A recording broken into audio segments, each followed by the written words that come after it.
നോക്ക് മക്കളെ നോക്ക്, ഞാനിപ്പോൾ നിൽക്കുന്നത് ഇരുമ്പനത്തെ ഭീമഗാർഡനിലാണ് കേട്ടോ. അപ്പം നിങ്ങൾ വിചാരിക്കും, ഓ ഇവർക്ക് ഈ ഭീമഗാർഡൻ വിട്ടിട്ട് വേറൊരു കളിയില്ലെന്ന്. റോസിൻ്റെ കാര്യത്തിൽ എനിക്ക് ഭീമഗാർഡൻ വിട്ടിട്ട് വേറൊരു ഗാർഡനും ഇഷ്ടപ്പെടില്ല കേട്ടോ. അത്രയ്ക്ക് വെറൈറ്റി റോസുകളാണ് നമ്മുടെ ഈ ഭീമ ഗാർഡനിലുള്ളത്.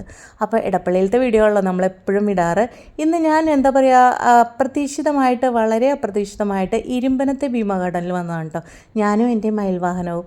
അപ്പോൾ നിങ്ങൾ പണ്ട് തുടങ്ങി എൻ്റെ ചാനൽ കാണുന്നവർക്ക് അറിയാൻ പറ്റും, എപ്പോൾ ഭീമ ഗാർഡനിൽ പോയാലും എനിക്കൊരു വെറൈറ്റി റോസ് ഞാൻ അവിടെ നിന്ന് സംഘടിപ്പിക്കാറുണ്ട്. അപ്പോൾ ഇന്നും അതുപോലെ കിട്ടിയിട്ടുണ്ട് ഒരു വെറൈറ്റി നാടൻ റോസ്, ഒരു ലാവൻഡർ ഷെയ്ഡിലുള്ള ഒരു നാടൻ റോസാട്ടോ എനിക്ക് കിട്ടിയത്. ഞാൻ അപ്പം തന്നെ അതെടുത്ത് എൻ്റെ മേൽവാഹനത്തിൽ കയറ്റിയിട്ടുണ്ട്. അപ്പോൾ ഫുൾ വീഡിയോ ഞാൻ നമ്മുടെ ചാനലിൽ അപ്ലോഡ് ചെയ്യാം. അപ്പോൾ ഇതേ കണ്ടില്ലേ, ഇതാണ് മക്കളെ നോക്ക് കണ്ട. അപ്പോൾ ഫുൾ വീഡിയോ ഞാൻ അപ്ലോഡ് ചെയ്യാം. അപ്പോൾ നമ്മൾ ആ ചേട്ടനോട് യാത്ര പറഞ്ഞു ഇറങ്ങി.